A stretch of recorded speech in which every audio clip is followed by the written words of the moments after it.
যে স্যার আপনি তো বহুত বড় বড় জ্ঞান দিয়ে দিলেন যে মেনটেনেন্স স্যার এই ক্ষেত্রগুলো চলবে না, তাহলে চলবেটা কি? ডেফিনেটলি আপনি আমার উপর রেগে গেছেন, আমি জানি, কিন্তু দাদা ভাই যেটা সত্যি কথা, যেটা কোর্টে চলছে সেটাই তো আমি আপনাকে বলবো, না বানি বানি গল্প বলবো আপনাকে সান্ত্বনা দেওয়ার জন্য? কখনোই না। যেটা প্র্যাকটিক্যাল চলছে সেটাই আপনাকে বলছি। তাহলে এবার আসি যে আপনি মেনটেনেন্সটা কিভাবে বাঁচাতে পারেন, সেটাও আপনাকে বলে দিচ্ছি।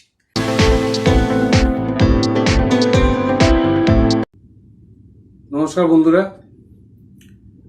আজকে যে ব্যাপারটা নিয়ে ডিসকাস করতে এলাম, এটা ডিভোর্স কেসে সবচেয়ে ঝামেলার ব্যাপার, সব থেকে ঝামেলার ব্যাপার, সেটা হচ্ছে মেনটেনেন্স। এই মেনটেনেন্স নিয়ে আমার কাছে যে কত কমেন্ট আসে, কত ফোন আসে, মানে আপনাদেরকে আমি সেই সংখ্যাটা বলতে পারবো, অগণিত অগণিত ফোনে খালি inquiry, legal discussion, mainly maintenance নিয়ে। মানে সবার একটাই কোশ্চেন যে স্যার আমার মেনটেনেন্স কত হবে, আমাকে জিজ্ঞাস করে, নিজের যে উকিল আছে তাকে জিজ্ঞাস করে, একে জিজ্ঞাস করে, বিভিন্ন রকম আর্টিকেল পড়ে, গুগলে সার্চ করে। সুতরাং এরকমভাবে একটা ডিভোর্স কেসে যখন মেনটেনেন্সের ব্যাপার চলে আসে, তখন ছেলেরা খুবই ঘাবড়ে যায় যে আমার মেনটেনেন্সটা কত হবে। দেখো দাদা বা ভাই যেই হও, আমি তোমাদের একটা পরিষ্কার কথা বলে দিচ্ছি যে মেনটেনেন্স ক্যালকুলেশন করার কোনো স্ট্রেট ফর্মুলা নেই যে এই ফর্মুলায় ফেললে তোমার মেনটেনেন্স এত টাকা দিতে হবে, বেরিয়ে গেল। কখনোই না, এরকম মেনটেনেন্সের কোনো ফর্মুলা নেই। সেটা টোটালি আমাদের কোর্টে যিনি জজ সাহেব থাকবেন, মহামান্য আদালত এটা বিচার করবে যে কত টাকা মেনটেনেন্স হবে। এইবারে ঘটনাটা কি হয়, এই মেনটেনেন্স থেকে বাঁচার জন্য অনেক ছেলে অনেকের বুদ্ধি টুদ্ধি নিয়ে, মানে মানিগুণী লোকেদের বুদ্ধি নিয়ে, আপনারা তো সবাই জানেন মোটামুটি বুদ্ধি দিতে সবাই ওস্তাদ, কাজ করুক না করুক বুদ্ধি দিতে সবাই ওস্তাদ। অনেক রকম বুদ্ধি দেয়, তুই ওই কর, তুই সেই কর, তুই তাই কর, তোর মেনটেনেন্স কমে যাবে। প্রথমেই যেটা করে, মানুষের কথা শুনে বা কারোর কথা শুনে প্রথমেই যেটা করে, যে মেনটেনেন্সের হাত থেকে বাঁচার জন্যে নিজের মা বাবাকে বলে যে আমাকে আর আমার বউকে তুমি ত্যায্য পুত্র করে দাও। তো মা বাবা তাই করে, যে মেনটেনেন্সের হাত থেকে বাঁচার জন্য মা বাবা ছেলে বউকে ত্যায্য পুত্র করে দিল। আর ছেলে কি ভাবলো যে আমার তো ত্যায্য পুত্র হয়ে গেছি, সুতরাং আমার এখানে মেনটেনেন্স অনেকটাই কমে যাবে। কিন্তু আমি আপনাদেরকে বলছি, এরকম করলে আপনার মেনটেনেন্স কোনো দিনই কমবে না, কখনোই কমবে না। দেখুন, আমি অ্যাডভোকেট নই, আপনাদেরকে আমি অনেকবার বলে দিয়েছি, কিন্তু আমার অ্যাডভোকেট যারা আছে, আমার আন্ডারে অ্যাডভোকেট যারা আছে, তাদের সঙ্গে আমি সবসময় লিগাল ডিসকাশন করি, লিগাল আলোচনা করি, তাদের থেকে অনেক কমেন্ট নিই, অনেক তারা প্র্যাকটিক্যাল কোর্টে কি করে সব রকম অভিজ্ঞতা তারা আমার সঙ্গে শেয়ার করে। আমরা একটা গ্রুপে আছি। সুতরাং আপনাকে আমি কোর্টের প্র্যাকটিক্যাল ঘটনা যেগুলো ঘটে সেগুলোই কিন্তু বলছি। তাহলে একটা ঘটনা আপনাকে বলে দিলাম, যে মা বাবাকে বলে যে আমাকে ত্যায্যপুত্র করে দাও, আমার বউকে। মা বাবা সেই কথাটা শুনে ত্যায্যপুত্র করে দেয় এবং পেপারে প্রিন্ট আউট করে দেয় যে আমি আমার ছেলে বউকে ত্যায্যপুত্র করে দিয়েছি, এবং ছেলে ভাবে যে আমার মেনটেনেন্স কমে গেল। কিন্তু ডেফিনেটলি দাদা ভাই, আপনার মেনটেনেন্স কমবে না, ঠিক আছে? এবার সেকেন্ড কথায় আসি। সেকেন্ড কথাটা হচ্ছে যে অনেকে করে কি, লোন নিয়ে নিলে লোনের একটা বার্ডেন এসে যাবে আমার ওপরে, তাহলে সেটা আমি লাইবিলিটিতে দেখাতে পারবো, মানে আমার একটা দেনা আছে সেটা দেখাতে পারবো, তাহলে আমার লোনের যে ইএমআই আছে সেটা কোর্ট কনসিডার করবে এবং আমার মেনটেনেন্স কমিয়ে দেবে। কিন্তু ভাইরা, আমি আপনাদেরকে বলছি, আপনারা যদি বিয়ের আগে কোনো লোন নিয়ে থাকেন, সেই লোনের ইএমআইও কোর্ট গ্রাহ্য করবে না। এবং আপনি যখন মেনটেনেন্সের পিটিশন হাতে পেয়ে গেছেন, কত টাকা মেনটেনেন্স দিতে হবে, তারপরে আপনি কি করলেন, একটা লোন নিয়ে নিলেন যে আমার বার্ডেন কিছুটা কমে যাবে।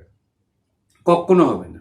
লোনের ইএমআই আজকাল কোর্ট গ্রাহ্য করছে না মেনটেন্যান্সের ক্ষেত্রে। আমি সবসময় আপনাদেরকে কিন্তু আপডেটেড নিউজগুলো দিই, আপডেটেড খবরগুলো দিই। আগে কি হয়েছে না হয়েছে সেটা আগের ব্যাপার, এখন যেটা হচ্ছে সেটাই আমি আপনাদেরকে বলছি। সুতরাং মেনটেন্যান্স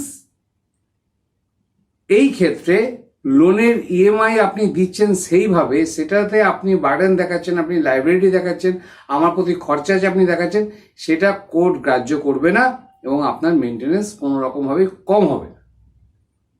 ঠিক আছে, তাহলে এটা গেল 2 নম্বর। 3 নম্বর হচ্ছে অনেকে কি করে যে মেনটেন্যান্সটা কমানোর জন্য মা বাবাকে আমাকে দেখতে হয়, মা বাবাকে মেনটেন্যান্স দিতে হয়, সেরকম একটা অ্যাপিল কোর্টেতে করে। এরকম যখন অ্যাপিল করবে, যদি অনেক দিন থেকে মা বাবাকে মেনটেন্যান্স ছেলে দিয়ে আসে, তাহলে হয়তো কোর্ট কিছুটা হলেও কনসিডার করবে। কিন্তু আপনি সাময়িকভাবে হঠাৎ কিছুদিন আগে থেকে মা বাবাকে মেনটেন্যান্স দিতে শুরু করেছেন, আর কোর্টকে গিয়ে আপনি এটা বলবেন, কোর্ট মানবে না। সাধারণত এই ব্যাপারটা মানে না। তাও যদি অনেক দিন আগে থেকে আপনি দিচ্ছেন, সেটা কিছুটা হলেও কোর্ট শুনবে। তাহলে ব্যাপারটা বোঝা গেল। আবার আরেকটা ব্যাপার আছে, অনেকে কি করে যে একটা রেন্ট এগ্রিমেন্ট বানিয়ে নেয়, একটা বাড়ি বা বিশাল ফ্ল্যাট ভাড়া নিয়ে নিল, একটা রেন্ট এগ্রিমেন্ট বানিয়ে নিল যে আমাকে মাসে এত টাকা রেন্ট দিতে হয়, সেই জন্য আমার মেনটেন্যান্সটা কিছুটা কমানো হোক। দেখুন, আপনি যখন ফ্যামিলি কোর্টে কেস করছেন বা লোয়ার কোর্টে কেস করছেন বা ডিস্ট্রিক্ট কোর্টে আপনার ডিভোর্সের মামলা চলছে এবং মেনটেন্যান্স মেয়েপক্ষ দাবি করেছে, তখন এই যে পয়েন্টগুলো আমি বললাম, এই পয়েন্টগুলো কিন্তু কোর্ট শুনবে না। আমি আপনাকে এটা স্ট্রেট কাট বলে দিচ্ছি। এবার আপনি আমাকে বলবেন যে স্যার আপনি তো বহুত বড় বড় জ্ঞান দিয়ে দিলেন যে মেনটেন্যান্স স্যার এই ক্ষেত্রগুলো চলবে না, তাহলে চলবেটা কি? ডেফিনেটলি আপনি আমার উপর রেগে গেছেন, আমি জানি, কিন্তু দাদা ভাই যেটা সত্যি কথা, যেটা কোর্টে চলছে সেটাই তো আমি আপনাকে বলবো, না বানি গল্প বলবো আপনাকে সান্ত্বনা দেওয়ার জন্য? কখনোই না। যেটা প্র্যাকটিক্যাল চলছে সেটাই আপনাকে বলছি। তাহলে এবার আসি যে আপনি মেনটেন্যান্সটা কিভাবে বাঁচাতে পারেন, সেটাও আপনাকে বলে দিচ্ছি। তাহলে এতগুলো ফ্যাক্ট যেটা বললাম, সেটা হচ্ছে মেনটেন্যান্সের জন্য যদি আপনি এদিক ওদিক অনেক কিছু করেন, এটা ভাবেন ওটা ভাবেন, কাজে লাগবে না। আমি তার জন্য ফ্যাক্টগুলো বলে দিয়েছি। এবারে যেটা হচ্ছে মেনটেন্যান্স বাঁচানোর জন্য, আপনার ওয়াইফ যদি কোথাও কাজ করে, কোথাও স্যালারি পায় বা কোনো বিজনেস করে, তার যা ইনকাম এভিডেন্স আছে সেটা যেভাবে পারুন সেটা সংগ্রহ করার চেষ্টা করুন। সেই এভিডেন্সটা আপনি কোর্টে দিতে পারেন যে আমি যে ওয়াইফকে মেনটেন্যান্স দেবো বা আমি আমার বাচ্চাকে যে মেনটেন্যান্স দেবো, কিন্তু আমার ওয়াইফ তো এত টাকা ইনকাম করে, তাহলে আমার উপরে এত একটা ভারী অ্যামাউন্ট মেনটেন্যান্সের উপর কেন চাপানো হচ্ছে? সুতরাং এই একটা রাস্তা আছে যে মেনটেন্যান্সের ব্যাপারে আপনার ওয়াইফের যে ইনকামের এভিডেন্স, সেটা আপনাকে যে করে হোক জোগাড় করতে হবে। এবং দেখুন, অ্যাডভোকেটদের সঙ্গে যদি কথাবার্তা বলেন, এরকম অনেক ব্যাপার আছে, তারা যেভাবে হোক ডকুমেন্ট বার করেই ফেলবে। ঠিক আছে, এই হচ্ছে একটা ঘটনা। আরেকটা ঘটনা যেটা দেখুন, আমি মেনলি এই ব্যাপারটা আপনাকে বলে দিচ্ছি আজকে ভিডিওতে, কিন্তু এই ব্যাপারটা যদি বিস্তারিত জানতে চান তাহলে আপনি আমার সঙ্গে অবশ্যই লিগাল ডিসকাশন করবেন, কারণ এই ব্যাপারটা টোটালি আমি আপনাকে ইউটিউব ভিডিওতে বলতে পারবো না। এটা মোটামুটি একটু প্রাইভেটলি আপনার সঙ্গে কথা বলতে হবে, এবং এটা যদি জানার ইচ্ছা থাকে তাহলে আপনি আমার সঙ্গে লিগাল ডিসকাশন করবেন। তাও পয়েন্ট আপনাকে বলে দিচ্ছি, একটা বললাম বউয়ের ইনকাম, আর একটা হচ্ছে যে বউ যদি অ্যাডাল্টারিতে থাকে, ওয়াইফ যদি অ্যাডাল্টারিতে থাকে, তাহলেও কিন্তু আপনি মেনটেন্যান্সের হাত থেকে বেঁচে যেতে পারেন। এবার আপনি বলবেন যে স্যার অ্যাডাল্টারি ব্যাপারটা যে কি সেটা তো আপনি আপনাদের ভিডিও দেখে জেনেই গেছি, কিন্তু অ্যাডাল্টারির এভিডেন্স, অ্যাডাল্টারির প্রমাণ আমি কিভাবে নেব? দাদা, আপনাদের একটা রিকোয়েস্ট করছি, আপনারা আমার অন্য অন্য ভিডিও দেখে নিতে পারেন, বা অ্যাডাল্টারির এভিডেন্স কিভাবে সংগ্রহ করবেন, কি ধরনের এভিডেন্স সংগ্রহ করলে কোর্ট সেটা গ্রাহ্য করবে, সেটা আপনি আমার সঙ্গে লিগাল ডিসকাশন করবেন। আমি আপনাকে যতটা পারবো এই ব্যাপারে হেল্প করে দেবো, এটা আপনাকে বলে রাখলাম। কারণ ইউটিউব এটা হচ্ছে একটা পাবলিক প্ল্যাটফর্ম, এবং ইউটিউব পাবলিক প্ল্যাটফর্মে আমি অ্যাডাল্টারি নিয়ে বিশাল একটা ব্যাপার বলে দেবো, সেটা দাদা আমি করতে পারবো না। Because YouTube guideline, YouTube community guideline, এই জিনিসটা আমি বলতে পারবো।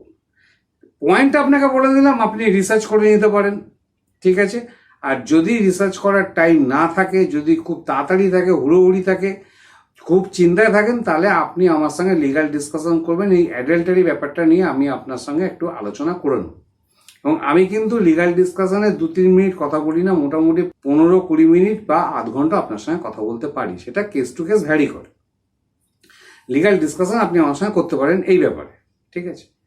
আর যদি অন্য অন্য কোনো ব্যাপার থাকে মেনটেন্যান্সে, সেটাও আপনি কোশ্চেন করতে পারেন। আচ্ছা, এবার আসি থার্ড পয়েন্টে। থার্ড পয়েন্টটা হচ্ছে, ধরুন আপনার ওয়াইফ আগে কোনো বিবাহ করেছিল, এবং সেই যে বিয়েটা করেছিল, সেই বিয়ের যে ডিভোর্সের ডিক্রিটা, সেটা ঠিকমতো পাস হয়নি, মানে ডিভোর্সটা ঠিকমতো হয়নি।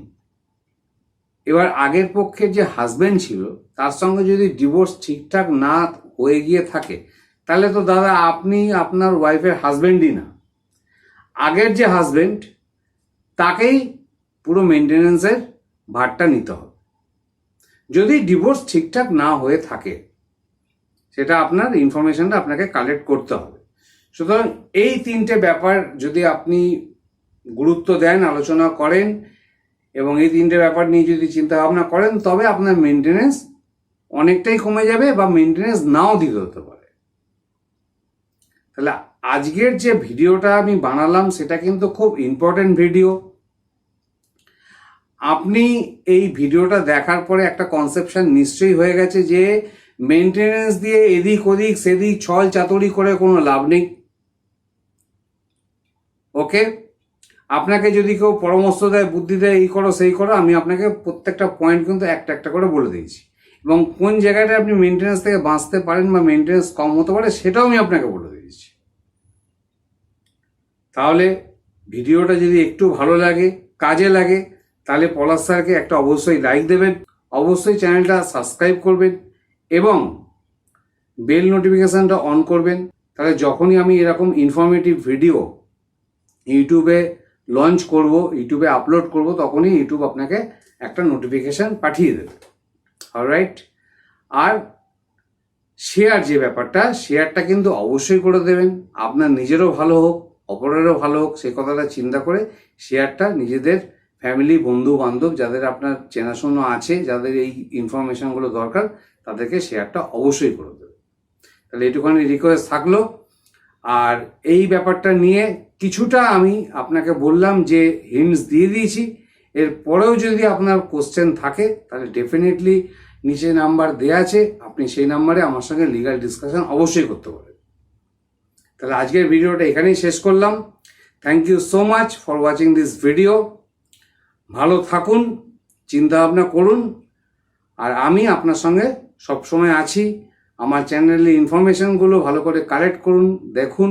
অনেকে একটা দুটো ভিডিও দেখে, কিন্তু একটা দুটো ভিডিও দেখে, আমার চ্যানেলে একটা দুটো ভিডিও দেখে খুব একটা হবে না। মোটামুটি 10-12-15খানা ভিডিও দেখুন, তাহলে একটা কনসেপশন হবে আপনার, যে হ্যাঁ, এই ব্যাপারে আমি এই জিনিসটা করতে পারি।